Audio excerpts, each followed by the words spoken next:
My guest today is HeatherAsh Amara. She's the author of Warrior Goddess Training, The Toltec Path of Transformation, and the book Warrior Goddess Way.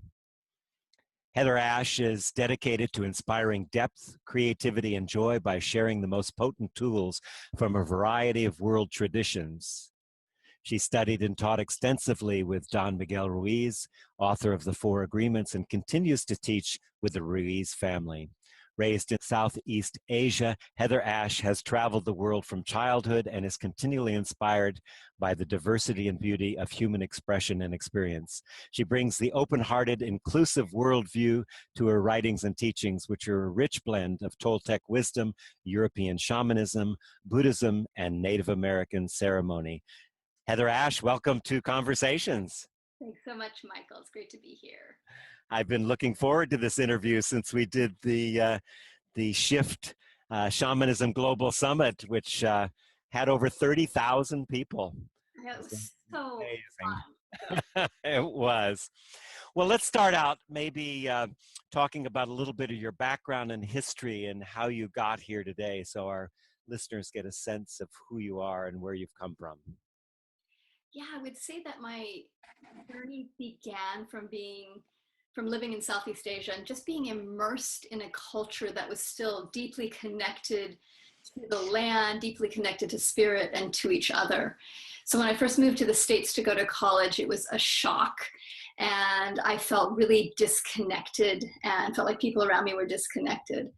And so I got into politics really huge for many years and was an activist for everything I could be an activist for. And one day realized, okay, wait a minute, I'm angry, all my friends are angry, and nothing is changing. And so I knew there's something else I was missing. So that's when I started studying different spiritual traditions. And I decided, since my background is European descent, I decided that's where I wanted to start exploring. And so I started researching and learning about European shamanism. And my best friend and I at the time, we both went to the UC Davis library where we were going to college and checked out every book we could find. And I remember struggling to carry them home. And we just spent the summer reading to each other and like, oh my gosh, listen to this. So super excited. So that was the beginning of my journey. And then many beautiful teachers. I studied with Vicki Noble, a woman named Cara Dune Falling Star, and then had a dream about Don Miguel. So I connected up with that tradition from a direct transmission of, this will be the next person you'll work with.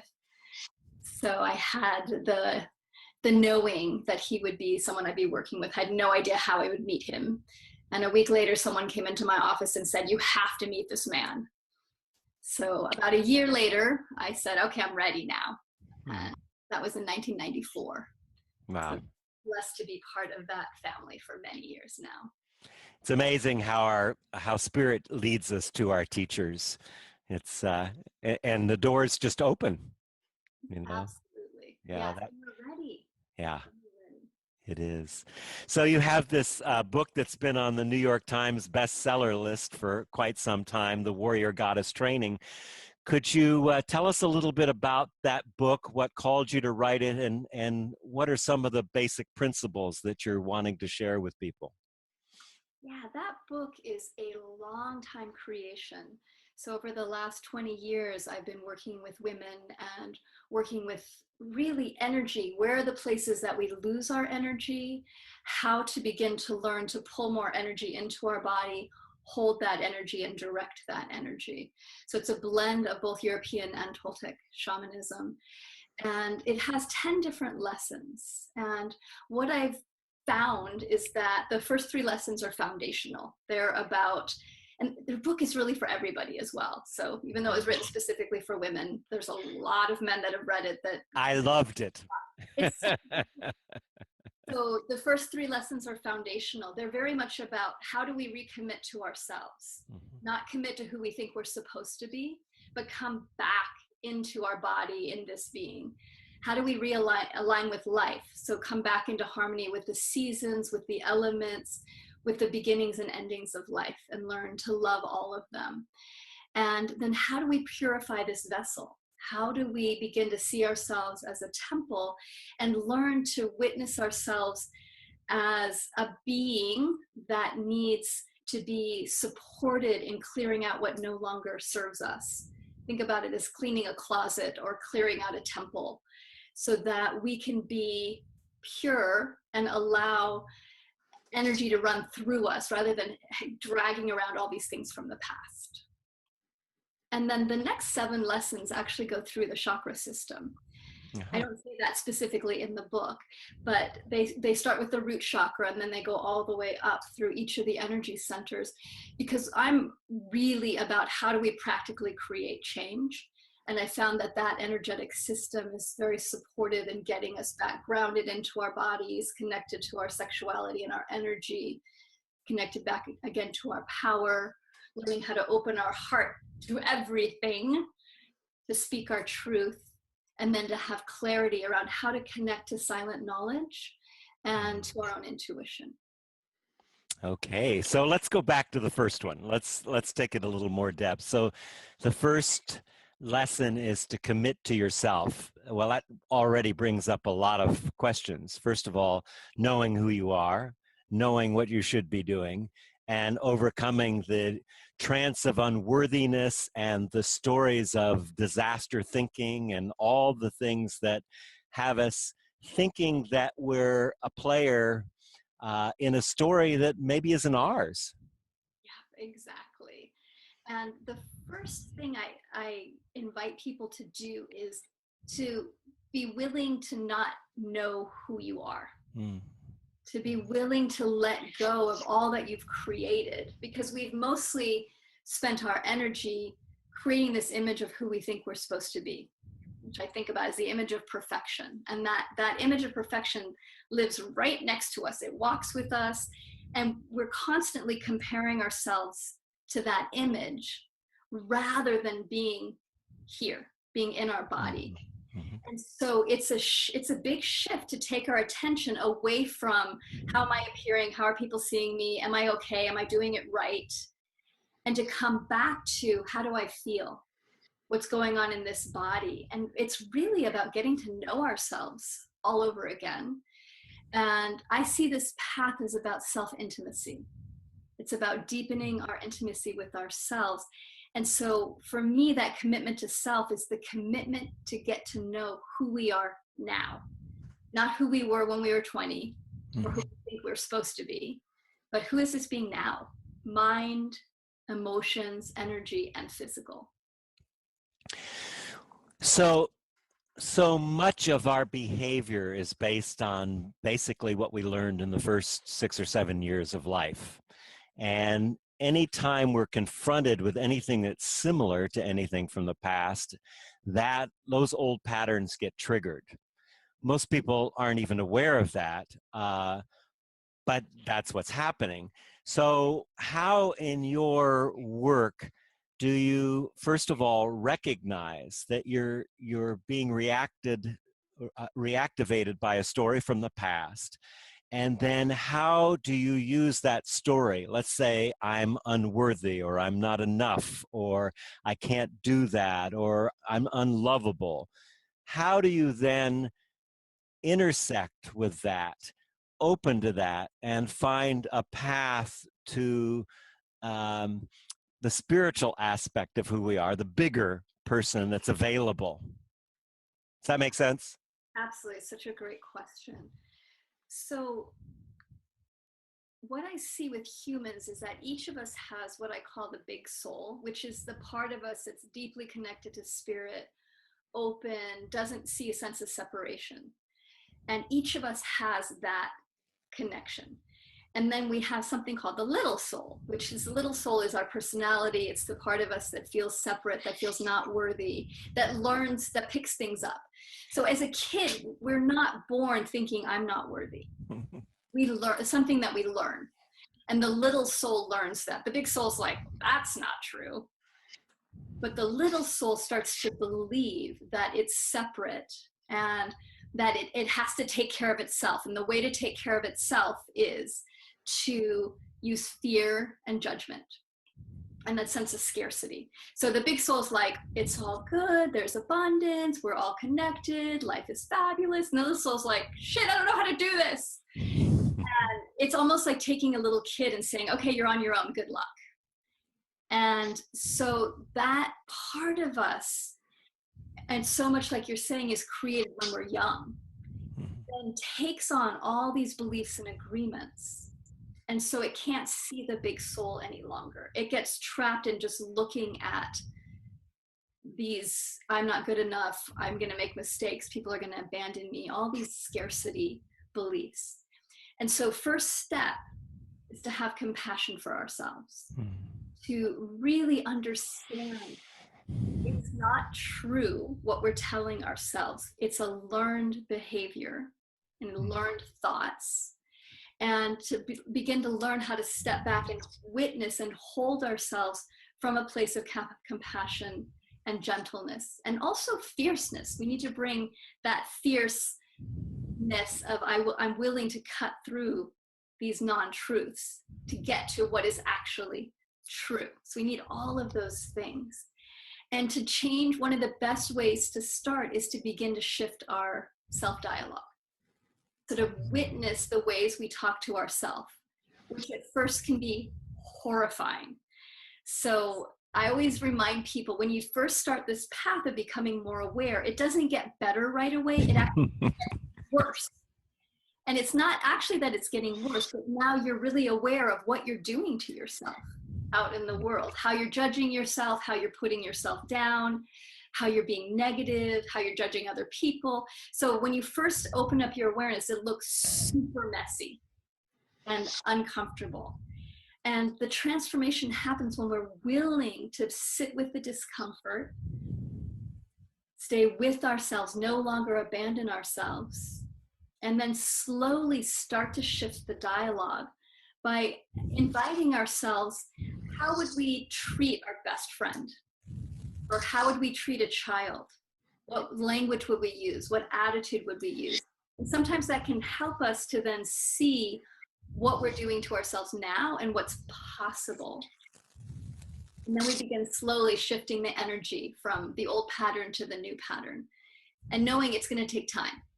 So incredible patience, incredible humor. The more that we can have a sense of humor about how insane our minds are, the better. It's good to have a sense of humor. So what I see a lot of out there, and it's the revolution of the personal growth learning and growth industry, let's say, is that one of the ways we seem to avoid going inward and actually being with those areas is by being so outer directed and looking for answers out here. So shamanism is a path of direct revelation. How do you see that working in with your cosmology when you're a teacher, so people come to you to learn and they come to me to learn, and yet it's like, well, you need to experience this so you can learn it from yourself, not from me. How do you dance that tight wire? Part of how I do that is I really know that it's not so much the words I'm saying to people, it's what I'm holding energetically. And so I'm conscious of always doing my work and cleaning and clearing and being pretty transparent with people where I am in the process. So they don't get confused of like, oh, she's an author, therefore she's completed everything and finished and done. And that's not true. I think we're always a work in progress. And so to break down those barriers that people create of you're separate, you're different, you're special, and then there's me, just to let people know we're all on the path. We're all on this journey of transformation. And that journey of transformation, as you're saying, is about coming back into relationship with ourselves, looking back inside. And so the more that we can be around people that energetically model connecting to themselves, being connected to themselves, the better. And I'm always reminding people to look back inside of themselves, to learn how to feel what they're feeling, learn to listen to their bodies. And we're so habituated to go out, and to distract and to move away from discomfort. So I'm always sharing about move towards the fear, move towards the discomfort, learn to get steady with yourself, and just love the discomfort, because that's where the healing happens, is learning to get comfortable in the discomfort. Yeah. I'm very clear that I'm a wounded healer. And I also am clear that the things that I've called in the past my issues, are actually openings or portals to my access to contribution and spirit. And I always look at our path going towards service and being of service. How can doing this work that we do actually be a benefit to the web of life, to our communities, to our families? How do you take that thing that was an issue and then make it into a contribution through your authentic being with and honoring and having compassion for yourself? Beautiful. So if we go back to the model of big soul, little soul, and I'm simplifying a Toltec cosmology tremendously, but it's really helpful, that we as humans are the only beings on the planet that are disconnected. Maybe some domesticated animals as well have been domesticated out of their connection. But really, the web of life is fine. No problem. Everything else is connected and communicate. I really believe communicating, the trees, the mountains, the rocks, the animals, there's communication constantly happening and sharing of information and guidance constantly happening. And then there's humans that have separated ourselves out. And it's really the little soul that's separated itself out. The big soul is also completely connected. So when we learn to come back into a loving relationship with that little soul and be like, hey, sweetheart, okay, let's reconnect. And we love the idiosyncrasies, the quirks that we have. We are open to the places that we're separating and don't judge ourselves around it, but just use that, everything that we have, all of our quirks, to love them. That reconnects us back to our big soul, which automatically connects us back to the web of life. And so I've seen over and over, and what my mission is with humans is to open big enough that we're embracing and holding all of ourselves, that we're not saying, I can't have that part's not welcome, that we welcome all of ourselves. And through that love and that spaciousness, we reconnect automatically. And we tapped back in to the elements, to nature, to trees. So when we walk through the world, instead of walking outside of ourselves, we're back in our bodies, in our energy, and we're reaching out. I love open big enough. That kind of brings us to the second one, which you're already talking about, aligning with life, the whole area of aligning with life. So let's talk about, a lot of people say, well, this shouldn't be this way. Donald Trump should not be there, nor should Hillary Clinton, nor should there be a war, nor should there be this, but it's the way it is. So, but there's a feeling that if I align with life, then I have to somehow accept both the past and the abuse I've had, and the imagined future, and the war and the destruction of the ecosystems. But that's not what you're talking about. Can you go a little deeper into that aligning with life? Yeah, that's so important, because it's really easy to misunderstand this. And I love Byron Katie's statement, you can argue with reality, but reality will only win 100% of the time. When we align with life, what we're doing is acknowledging what is happening, period. Doesn't mean we have to say, I like it, I love it, it's the right thing to be happening. What we're doing is saying, this is what's happening now, period. I'm a big fan of the period, that we just say what's true right now. What's true is Donald Trump is running for president. period. Hillary Clinton is running for president, period. Those two things are true. I may have all sorts of opinions about that, but if I can stop and say, how are those opinions causing me to suffer, causing me to dampen my energy, and how am I using that reality to bring more energy and more purpose into me? That's what I have choice over. I don't have choice about who's running for president, for example, but I do have choice how I respond to it. And for me, aligning with life is to have enough awareness that we're present with what's happening and that we're aligning with the flows. We're listening for the hidden energy flows that are occurring all the time. When we don't align with life, we don't see those possibilities. When we do align, we become incredibly effective, creative, and we can see the line of energy of where our best use of energy is. So it's not that we disconnect from the world or we say, you know, the world is in big trouble right now, but there's nothing I can do. We open and say, there's a lot of challenges on the planet. How can I be of service? And then we get quiet and listen.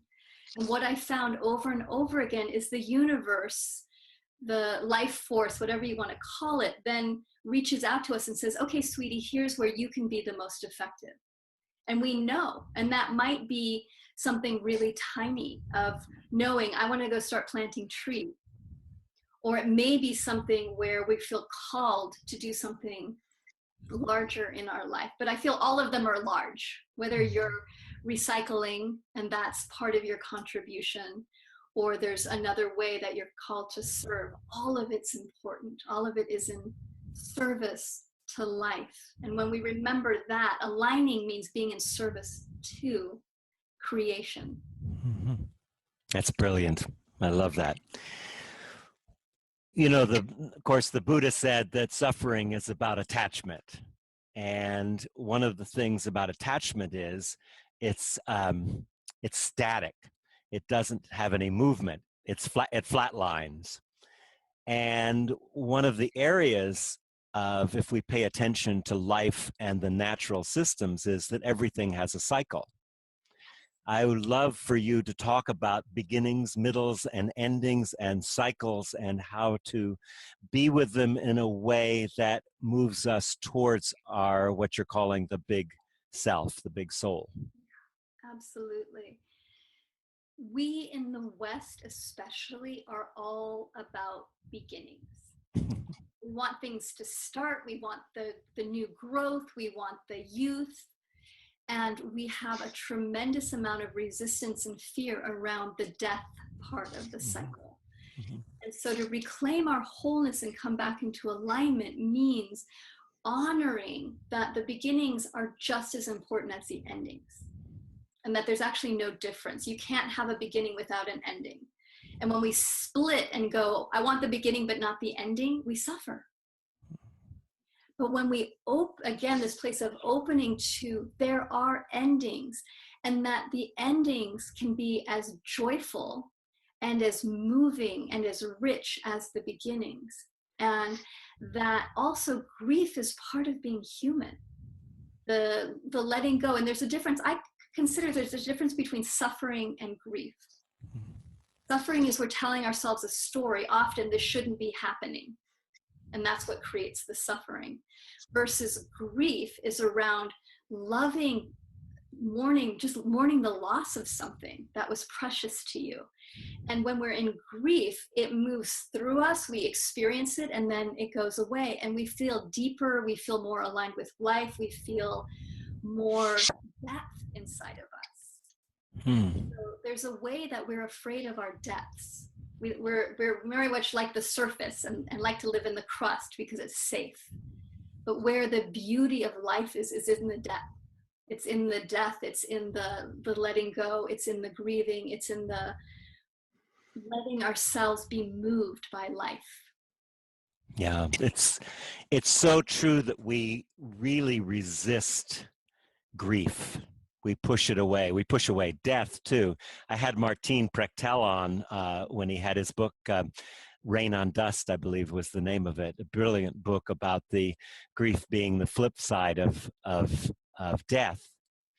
and our fear of death. But we don't want to grieve, and we push away. There's a culture of avoiding death that we live in. The death trade suppresses it, wants to extend life, not the quality of life, but extend life. And yet, from the South American, particularly shamans that I've been with, and Native Americans, death rides on their shoulder as an ally to give meaning to life. How does your work bring us to that kind of recognition of, I mean, it's so important to grieve, and yet, you know, what we do instead of grieving, for instance, the loss of 200 species a day, the eco-destruction, how do you grieve a species? How do you get that depth of grief from love, not from, it shouldn't be this way? Yeah. And it takes, I'd say, practice, because what we usually do is 200 species are dying a day. I can't deal with it too much. I'm shifting my attention. I'm not going there. Or 200 species are dying a day, and we're paralyzed with grief and with overwhelm and with suffering. And to find that middle way, that we're connected to our body and that we are facing what's true while keeping our hearts open, by feeling the poignancy of what we're doing to the planet right now, mm-hmm. and the poignancy of what we do to ourselves every day, because they're connected. Yeah.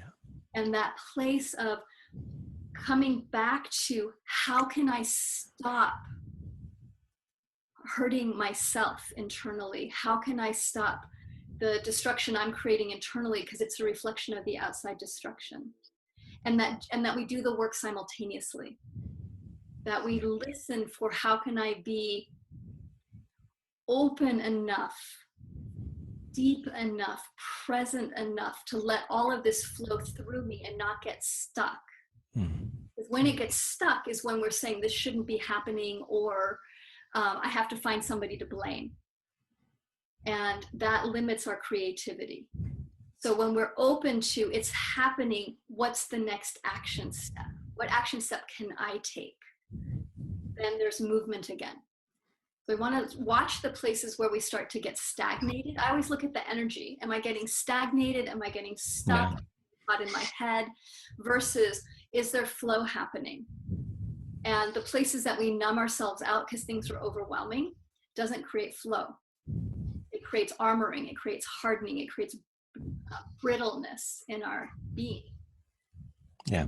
That softness is, we have to figure it out, and it's different for every one of us. That's beautiful. And so true. It's just so true. Well, you bring us to the third one, just in that, and that is the purifying the vessel. And I want to talk about the body, because obviously I teach embodied shamanism, but you have some really beautiful ways around expressing how we embody these things, and how important our sexuality is, and cleansing our body. Can you talk about this whole area of purifying the vessel, and then we'll talk about different areas of that? Yes, there's so much, yes. Mm-hmm. So if we look at all the aspects of ourself, we are comprised of a mental body, an energetic body, an emotional body, and a physical body. And what's happened for most of us is that the mental body has become the most important. It's given the most energy, and the most, like, you are the most important thing, you will keep us safe. And what happens is the mind becomes a bully. So the mind begins to tell the physical body, this is what you should be like. It begins to tell the emotional body, this is an okay emotion, this is not an okay emotion. It begins to impact the energy body as well. And so to separate out these different aspects of ourselves and clean them one at a time can be really helpful. So to look at, what do I need to do to clean my mind? What do I need to do to clean my emotional body? What do I need to do to clean my physical body? And then we can bring them back together because they're not separate. We're just consciously creating a separation so we have more resources available to us and more focus. So cleaning these different aspects of ourself, separating the mind out, is so helpful. Because, for example, the emotional body knows how to heal itself. It's just like if you think about the physical body, I learned this from Don Miguel, this is in Mastery of Love. If you cut the physical body, so if there's a cut on the physical body and you're going to heal it, what you need to do is make sure it's clean, get out anything that's gotten in there, and then protect it so that it heals. You don't have to tell the body, okay, body, I need all the white cells to come here and to bind together. Because if we did, we'd all be dead. You know, if we had to tell our physical body how to heal, none of us would survive that. Luckily, the body knows what to do, and we can support it with our mind. Our mind is brilliant. Our mind is incredible. Through visualization, through intent, we can increase the healing capacity. But most of our mind is filled with judgment and things shouldn't be this way. And so we infect things with our minds. So we do that with our emotional body. We have a cut, something happens, some trauma happens in our childhood, and we end up judging it, repressing it, and it's like we're packing dirt into it, and it gets infected. And then we don't want to touch it because it hurts. And so to heal, we need to find the clarity of our mind and our intent and our creative visualization capacity. And this is where the shamanism comes in, to go towards the wounding, to be able to open back up again and clean it. And how we clean it is with love. How we clean it with our compassion, with our patience, and know that once it's clean and we protect it, which doesn't mean armor, nobody can touch it. It just means we love ourselves, we stay present with ourselves. The emotional body will heal, and it'll give us information like, okay, do this. And our mind might say, I don't want to do that. What do you mean do that? But our emotional body knows what it needs. I believe the same thing with the physical body. The physical body knows what it needs to be healthy. It knows how much exercise, what kind of foods, but our minds don't listen. So when we come back into direct relationship with our physical body and start to listen, what does this body need? What does this body need now? We start getting more information, and we can start taking action from that. And that learning to listen takes, once again, takes time. We have to be patient with ourselves. Because if you think about how long, I often will say to people, how long have you been disconnected from your body or your emotions and judging them and punishing them and wishing they were different? It's going to take time to rewire yourself. And it's a rewiring, a deep, deep rewiring. And then we rewire our relationship with our mind. So we don't believe everything our mind tells us. We start to question everything. And we learn to use our mind skillfully in the way that it was meant to be used. And I believe that's connected to the heart. It's what all shamanic traditions know, is that the mind's a tool, and that what is actually the lead is the heart. And then the heart says to the mind, hey, can you do this for me? It's a long journey from the head to the heart. Yes, that age. Long journey. Yeah, exactly. So let's talk about sexuality, because that's an area that we've gone through in the last 100 years. We've gone through so many different ways of viewing sexuality in our culture. How can our sexuality actually fuel our spirituality and our essential self, what we're here to do? They're so connected. So our sexuality is our life force energy. It's not separate. We've tended to separate out my energy, my sexual energy, my spiritual path. They're all connected. So your life force energy is your creativity, it's your fire. So that's another way to look at it, is how am I in relationship with my own fire? And that fire is your passion for life, your passion, your desire, your longing. All of that's connected. And so when we come back into relationship with our fire, then we can choose how we want to access it and how we want to use it. So the old message is, if you're connected to your sexual energy, either you're going to abuse it or people are going to abuse it. Either you're going to do something, you're going to be out of control and want to have sex with everybody and cross all sorts of boundaries because you're going to become an animal. So there's that belief. There's also, if I connect with my sexuality, and a lot of women have this, if I really connect with my sexuality, it's going to put a message out that I'm easy and I'm going to get attacked or people are going to start hitting on me all the time. So there's fear. There's fear of it being too much or it being not enough. We also have that lovely matrix as well. I'm too much sexually or I'm not enough sexually. So there's all of this mind agreement beliefs around what sexuality is. And when we can come back to its energy, its life force, it's our fire, and that when we start to reconnect with it in that way, we learn how to increase it, how to build it, and to then choose, what do I want to do with this energy? So one expression of that energy is being sexual with someone else. One expression of that energy is to put it towards creativity. One expression of that energy is to pull it all the way up through your chakras and use it to open different areas that need support. Mm-hmm. And so it's vital that we reconnect with this energy and to clean out the fears and the nonsense that we have around sexuality and the trauma, because there's tremendous trauma in our society. And the trauma comes when we repress sexuality. What happens when we repress sexuality is that it comes out sideways. And so that's why we see so much childhood sexual abuse happening, is because there's a repression. So, like, for example, for me, I wasn't raised in the church. I wasn't raised Christian. I was raised in Asia, and I was given a lot of support to decide what I wanted to believe in. And yet I noticed as I started to work with my sexuality, and it was one of the last things I got to. I was like so spiritual, but cut off from my sexuality because that was not okay.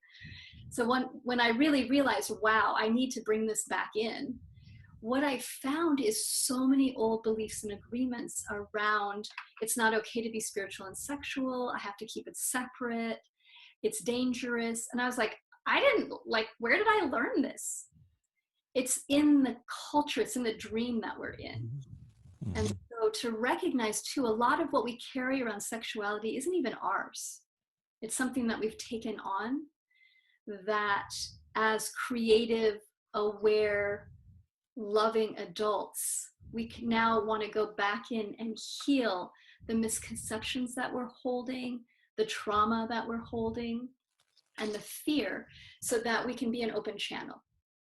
Because that's the result. You clear up that energy center and you have a tremendous amount of energy available for wherever you choose to put it. Mm. You know, there's so much fear in our world today. We're really stopped often by the fear. And I'd like you to talk a little bit about the ability to open to that fear, because I think it's at the heart of the myth of separation that keeps us from being connected to our body, to each other, to our community, to our world, to the web of life. So how do you work with people in opening to that fear and actually using it as an expression of your passion? Yeah, beautiful. So fear is energy.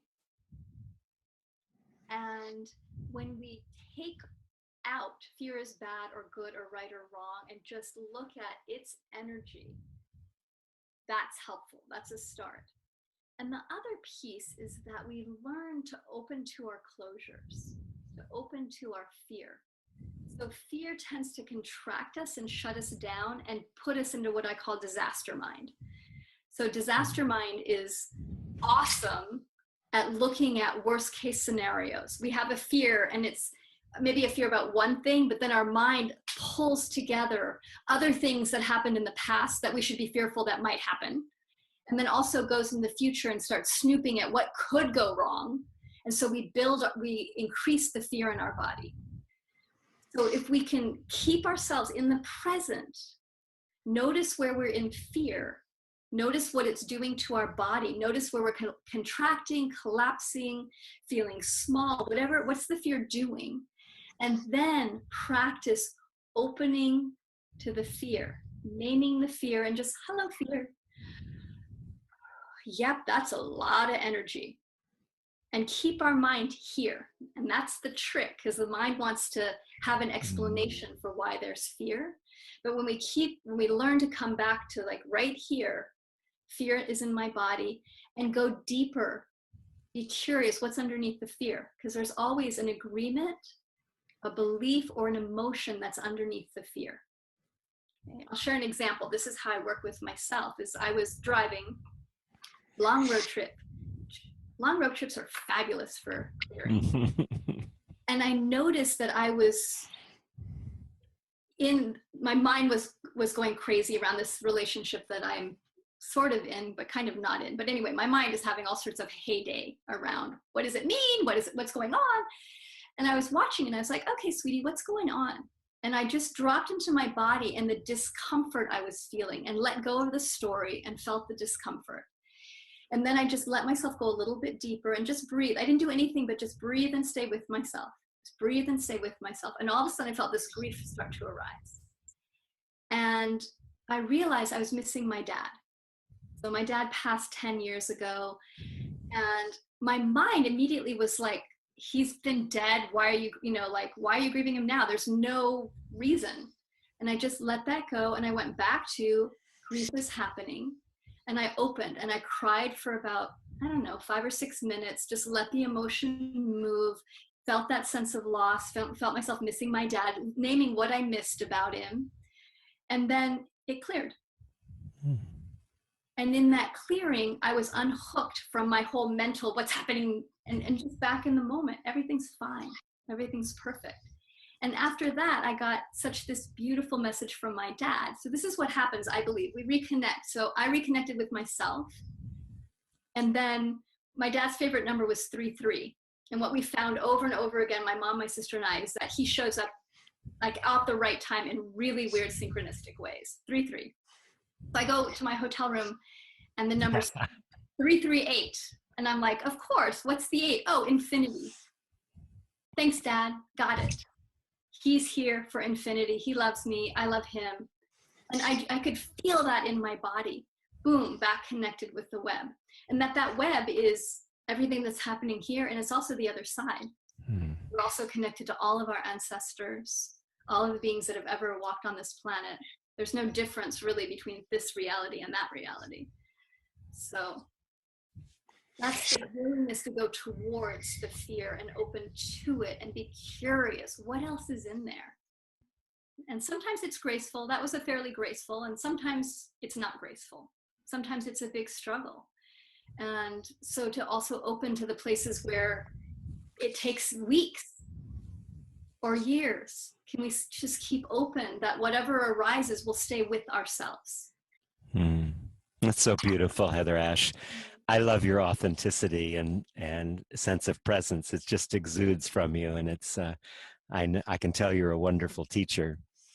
And we're getting fairly close to the end of the time, and I wondered if you wanted to go through the last 7 chapters just briefly, and how the chakras relate to this warrior path that you're talking about. Ooh, I love that question. So as humans, we look at ourselves as energy beings. A human is like a tree. And so energetically, when we're really aligned, we can say, we have roots that go down into the earth. We're connected to the earth energetically. And that energy moves through our body and out to sky and connects to sky as well. And then there's energy that moves back down through our being. And what I've noticed is that when we're not connected, especially to earth, we get easily distractible, fearful. It's easy for us to get blown out, just like electricity with a house. If the house isn't grounded, you'll start blowing things in the house out. So we start by really simply connecting to earth and grounding and visualizing roots deep in the earth. And that's a practice that we can do all the time. Super helpful. And that then if we start to connect with these different energy centers, and one of the things I like people to teach people to do is to take like a day and go through each energy center, or do one a week. And you don't have to read anything about it or know anything about it, but just start with, okay, root, base of my body.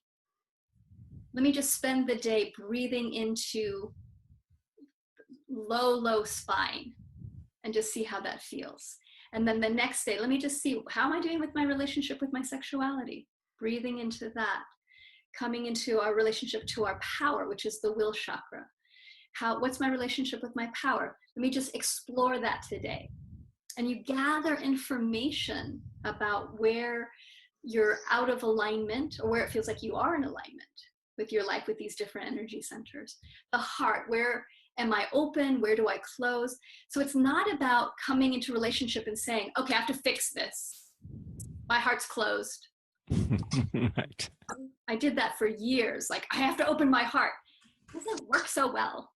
But if we can open to, oh, hi, sweetie. Yeah, my heart's closed. I'm armoring. Okay, what am I scared of? What's going on? What's the old agreement and belief? Then the heart, we start to trust ourselves again. The throat, in our relationship with how we're speaking, to explore where are the places that I'm speaking my truth, where am I holding back, where am I able to speak with connected to my love and my heart, and where am I connected from my head. And that we begin to, again, explore, be curious. And the same thing with our intuition. Where am I shutting my intuition down? Where does it feel free flowing? And so we gather information. And in the Toltec path, this is called stalking. So if you think about a cat that stalks its prey over days, you've watched the big cats on TV, they'll stalk their prey over and know where it sleeps, where it feeds, what its habits are before they'll attack. And when we stalk ourselves, what we're doing is we're gathering the data, we're watching ourselves. We're the prey, basically. And our witness, that part of us that's able to watch. And you can think about a hunter as well. A hunter isn't like, okay, I'm going right now to get, they're totally quiet. They listen to the entire environment. And so we want to come into relationship with ourselves in that way, where we're stalking ourselves, our habits, our patterns, so that we then, when we go in to create a change, we know where the weak link in ourself is, and we can shift this. If I just shift this action here, then all these pieces will fall apart. So we become very, in a way, systematic of learning about ourselves and listening to our own inner knowing. And that together is an incredible combination. That's beautiful. Wow. Well, we're almost out of time, and I want to make sure that if there's anything you want to say about your work or what you're up to, or anything that we didn't cover that you think is really important to cover, that we have a couple minutes to talk about that. So tell us what's happening, and anything else you want to say to bring us towards closure. One exciting thing is I have a new book coming out called Warrior Goddess Way, which will be out in the fall, October. And it goes a lot deeper into the teachings. So the Warrior Goddess Training is a big overview. And then I took all the questions that I got from women all over the world and men all over the world and wrote the next book going deeper into specific topics. So we go very deeply into death, relationships, how to connect to your inner stillness, forgiveness, a lot of different topics like that. So that's really exciting. So if folks want to get more information, they can go to HeatherAshAmara.com. And there's also a list of all the things that are coming up. So I do journeys to Peru and Mexico, and I'm doing a big tour in the States this fall. So there's a lot of different things happening like that. Well, HeatherAsh, it's such a delight to be with you. I look forward to more opportunities. Thanks so much, Michael, and thank you for all the fantastic work that you do, and just being such a great person to play with this in this interview. Most is like, yay! Yes, I love to play. Conscious play. Exactly. Yeah. Big blessings to you, dear one. Blessings to you.